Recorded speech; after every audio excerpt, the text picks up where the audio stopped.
జై శ్రీమన్నారాయణ. నేను మీ icon astrologer Gattupalli Suresh Babu. అయితే మనకి ఈ రోజున ఒక చిన్న టాపిక్ ద్వారా మీ ముందుకు వచ్చాను. అయితే మనకి పిల్లలు మన జీవన శైలిలో అంటే మనకి జీవితంలో ముఖ్యమైనటువంటి ఘట్టము ఒకటి జీవితంలో బాగుపడడం లేదా నిలబడటం. రెండోది నిలబడడం కుర్చీ మీద లేచి కాదు, జీవితంలో తన కాళ్ళ మీద తను నిలబడటం అనేది జీవితంలో మొదటి ఘట్టం. రెండోది పెళ్లి, మూడోది పిల్లలు. ఆ పిల్లల గురించి మొదలుగా మనం మాట్లాడుకోబోతున్నాం. అయితే ఈ పిల్లలు కుంభరాశి వారికి ఎట్లా ఉంటుందంటే, కుంభరాశిలో పుట్టినటువంటి వారు చిన్నప్పటి నుంచి కూడా కష్టపడే తత్వం ఉంటుంది. కాబట్టి కుంభరాశి వారికి అవగాహన ఎక్కువ ఉంటుంది, ఆలోచన ఎక్కువ ఉంటుంది, ఎదుటి వాళ్ళని అర్థం చేసుకునే తత్వం ఎక్కువ ఉంటుంది కుంభరాశి వారికి. ఇది స్వతహాగా పుట్టుతంతోనే వస్తుంది. కానీ ఏ నక్షత్రం పుట్టిన ఇలానే ఉంటుంది. కాకపోతే కుంభరాశిలో పుట్టిన వారికి గండాలు కూడా చాలా ఎక్కువ అని చెప్తారు. నరదిష్టి, నరఘోష కూడా కొంచెం ఎక్కువగా ఉంటుంది. వాటితో పాటు పూర్వీకుల శాపం, పూర్వీకుల దోషం కూడా కొంచెం ఎక్కువగానే ఉంటుంది. ఎందుకంటే కష్టపడేవాడికి అన్ని లోపాలు వస్తాయి, కష్టపడేవాడికి అన్ని శాపాలు ఉంటాయి, కష్టపడేవాడికి అన్ని రకాల ఇబ్బందులు ఉంటాయి. కాబట్టి ఆ విధమైనటువంటి విచారం అయితే ఖచ్చితంగా ఉంటుంది. అయితే ఈ యొక్క కుంభరాశిలో పుట్టేటువంటి పిల్లలు అనగా 16 సంవత్సరాల లోపు వాళ్ళని పిల్లలు అంటారు. ఈ పిల్లల్లో కుంభరాశిలో జన్మించుంటుంటే ఆ కుంభరాశిలో పుట్టిన తర్వాత వారికి 4, 6, 9 స్థానంలో గురువు కానీ, 9, 2, 6 స్థానంలో శుక్రుడు కానీ, 3, 2, 9 స్థానంలో రవి కానీ ఉన్నట్లయితే, గోచార ప్రకారంగా అలా ఉన్నట్లయితే కనుక ఖచ్చితంగా వారిలో గండాలు ఉంటాయి, ఎదుగుదలలో లోపం ఉంటుంది, వారి మైండ్ సెట్ కొంచెం తగ్గుతూ ఉంటుంది. అలానే ఎదిగేటువంటి దాంట్లో కొన్ని విఘ్నాలు అయితే ఖచ్చితంగా వారికి ఉంటాయి. ఈ రకమైన గ్రహస్థితి వారికి ఉంది అంటే కనుక వారికి దశాంతర దశల్లో కూడా శని మహర్దశ కానీ, శుక్ర మహర్దశ కానీ, బుధ మహర్దశ కానీ నడుస్తుందా, ఖచ్చితంగా నేను చెప్పినవన్నీ వారిలో జరుగుతాయి. అలాంటి జరగలేదు అంటే కనుక ఆ నక్షత్రానికి, ఆ ఒక రాశికి, ఆ ఒక దానికి సంబంధం లేకుండా వారికి అన్ని బాగున్నట్టు. ఎవరిలో అయితే కనుక చేసేటువంటి పని అడ్డం రావటం, చేసేటువంటి పని ఆటంకాలు రావడం, చిన్న వయసులో చదువుకునేటప్పుడు ఎక్కువగా చదవలేకపోవటం, చదువు మధ్యలోనే ఆగిపోవటం, ఇలాంటి లక్షణాలు ఉంటాయి. వీటికి పరిహారాలు కూడా ఉంటాయి. అలా కాకుండా ఉండాలంటే పుట్టినమ్మటే వారికి పరిహారాలు చేసుకున్నట్లయితే అలా అవ్వవు. అయితే వీరికి ఇదొకటే కాకుండా పెద్దవాళ్ళని ఎక్కువగా గౌరవించడం, పెద్దవాళ్ళని నమస్కారం చేసుకోవడం, పెద్దవాళ్ళని ఎక్కువగా ఫుడ్ లాంటిది బాధ్యతగా చూసుకునే విధంగా ఉండడం లాంటిది కుంభరాశిలో పుట్టిన పిల్లలకి అది వారి యొక్క లక్షణం. అయితే మరొక లక్షణం ఏంటంటే అందరిని కోలపలుకోవడం, కష్టపడటం, ఇంట్లో ఏదైనా పనులున్నా సహాయం చేయటం లాంటివి బాగా చేస్తారు. ఎవరిని ఈజీగా వదులుకోరు, ఎవరిని దగ్గర చేయరు. ఒకవేళ దగ్గర చేశారంటే మనస్ఫూర్తిగా ఉండేటువంటి లక్షణం ఉంటుంది కుంభరాశి వారి దగ్గర. ఎవరైనా నమ్మొచ్చు అంటే కుంభరాశిలో పుట్టినటువంటి పిల్లల్ని ఖచ్చితంగా నమ్మొచ్చు. అలానే ఈ కుంభరాశిలో పుట్టినటువంటి పిల్లలకి వారు చూడటానికి సాదాసీదాగా నార్మల్ గా ఉంటారు. ఎంత కోటీశ్వరుడైనా సరే సాదాసీదాగా ఉంటారు, ఎంత లేనివాడైనా సరే సాదాసీదాగా ఉండేటువంటి లక్షణం వారిలో ఉంటుంది. అందరిని కలుపుకొడిపోయేటువంటి తత్వం ఉంటుంది. అలానే వారికి ఎక్కువగా బద్ధకంగాను ఉండే లక్షణం, వారు ఎక్కువగా బద్ధకంగాను, మొండిగా, మూర్ఖంగాను ఉంటారు చిన్న వయసులో, 3 సంవత్సరాల లోపు వయసులో. అలానే వీరు పుట్టగానే కనుక వీరికి నవగ్రహ శాంతి అని వస్తుంది. ఈ నవగ్రహ శాంతి అనేది ఖచ్చితంగా చేయించుకోవాలి. అలానే 2 మాసాలకు ఒక్కసారి శివాలయంలో అభిషేకం చేయించుకోవాలి, పంచామృత అభిషేకం.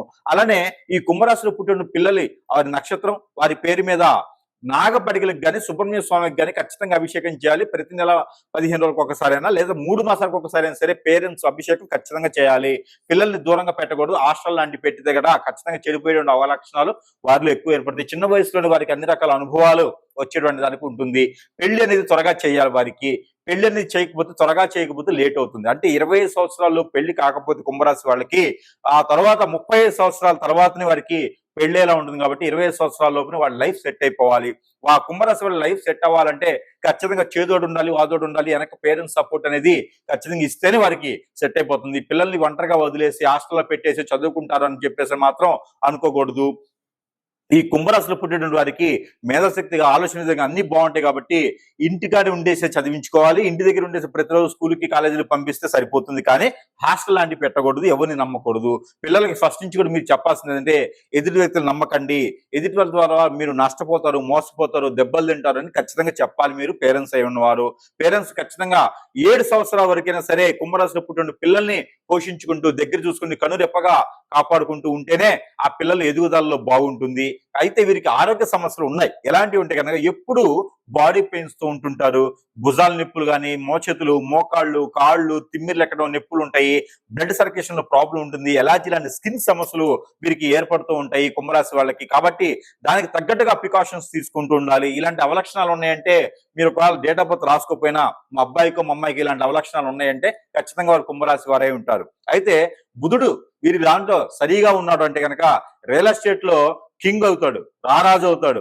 అలానే స్థలాలకు సంబంధించిన విషయాల్లో బాగా అమ్ముడు పోయేదానికి కానీ, కొనేదానికి కానీ, సంపాదించేదానికి కూడా ఎక్కువ ఉంటుంది. కాబట్టి వారు తీసుకోవాల్సింది ఆర్కిటెక్చర్ గాను, మోడల్ గాను, ఇంటి బిల్డర్స్ గాను పనిచేస్తారు.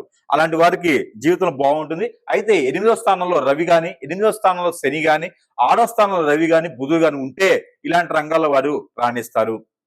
దశలు కూడా వారికి రవి మహాదశ, శుక్రుడు మహాదశ బాగా కలిసి వస్తుంది.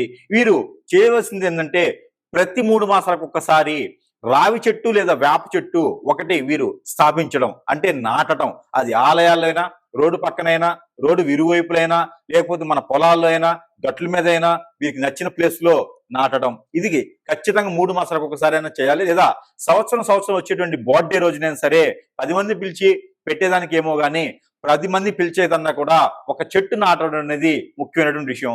కుంభరాశిలో పుట్టిన వారు వేప చెట్టు, రావి చెట్టు ఈ రెండిట్లో ఏదైనా ఒకటి నాటితే వారికి జీవితంలో ఏ తప్పు చేసినా హరించిపోతుంది, మరి తప్పు చేయకూడదు. ఏదైనా లోపంతో పుడితే కూడా లోపాలు పటాపంచలేకపోతాయి. ఏదైనా వారికి గ్రహాలు ఏదైనా ఇబ్బంది పెడుతున్నాయి, పుట్టినప్పుడు శాంతులేం చేయించలేదు అనుకునే వారికి కూడా ఈ చెట్టు నాటడం ద్వారా వారికి నవగ్రహ శాంతి కూడా జరుగుతుంది. కాబట్టి ఈ కుంభరాశిలో పుట్టిన వారు ఇలాంటి చెట్లు నాటాలి. అలానే ఈ కుంభరాశి వారి ప్రతి 3 మాసాలకు ఒకసారి వారందరూ కూడా శివాలయంలో అభిషేకం చేసుకోవడం, విష్ణు ఆలయంలో 5 నారికేళములు సమర్పించుకొని ఒక చెప్పు కూడా ఇంటికి తెచ్చుకోకూడదు, 5 నారికేళములు సమర్పించుకోవడం. అలానే మీ యొక్క కుంభరాశిలో పుట్టినటువంటి వారి పేరు మీద ఎక్కడైనా ఎవరికైనా విద్యాదానం చేయటం. అలా చేసినట్టయితే కనుక మన ఇంట్లో ఉన్నటువంటి కుంభరాశిలో పుట్టినటువంటి వారికి ఎలాంటి అపకీర్తి కానీ, అపనష్టం కానీ జరగకుండా ఉంటుంది. పెద్దలకు ఉన్నటువంటి పేరు ప్రఖ్యాత పోగొట్టుకుని ఉంటారు. తల్లిదండ్రులు పోషించిన పొజిషన్ కి ఖచ్చితంగా వీళ్ళు ఎదుగుతారు. వీరు ఏ పని చేసినా కూడా 1-2 సార్లు వారికి ఏ గ్రహమైనా, ఏ ప్రశాంతత లేకున్నా, ఏ దశాంతరదశ నడుస్తున్నా కూడా వీరిలో ఒక పని 1-2 సార్లు చేస్తేనే అవుతుంది. చివరికి కాలకుత్యాలు తీర్చుకోవాలన్నా కూడా సరిగా ఉండదు వీరికి. ఒక రోజు రాకపోతే మరో రోజు అయితే వస్తుంది. కాబట్టి ఎక్కువగా బాధపడాల్సిన పని అయితే లేదు. వీరిలో బద్ధకం అనేది ఖచ్చితంగా ఉంటుంది. కాబట్టి చురుకుదనం కోసం పేరెంట్స్ అనేది వీరిలో జోష్నివ్వాలి. ఆ జోష్ ఇస్తే కానీ వీరు ముందుకెళ్ళేది అనుకుంటారు. కాబట్టి ఖచ్చితంగా వీరు ఎదిగి ఒక పొజిషన్కి వచ్చేంత వరకు కూడా తల్లిదండ్రులు కాపాడుకుంటూ ఉంటే ఈ పిల్లల్లో ఉన్నటువంటి అపకీర్తి, అపనష్టం అన్ని కూడా చెడు లక్షణాలు అన్ని కూడా తొలగిపోతాయి. కాబట్టి ఈ విధమైన పరిహారాలు చేసుకొని ఈ పిల్లల్లో ఉన్నటువంటి నరదిష్టి, నరఘోష, శత్రుభయం, శత్రుపీడ, అలానే పూర్వీక శాపం కూడా పోయేదానికి గోధుమలు, జొన్నలు 2 కలిపి రొట్టె చేసి ఆవుకు తినిపించండి. దీనివల్ల పూర్వీకుల దోషం కూడా పోతుంది. కుంభరాశి వారి పూర్వీకుల దోషం కూడా ఖచ్చితంగా వస్తుంది. కాబట్టి ఆ పిల్లల చేత ఆవులకు తినిపిస్తే కనుక అన్ని రకాల దోషాలు పటాపంచలేకపోతే ఈ విధమైన పరిహారాలు చేసుకుని అదృష్టవంతులు అవ్వాలని కోరుకుంటా ఉన్నాను. జై శ్రీమన్నారాయణ.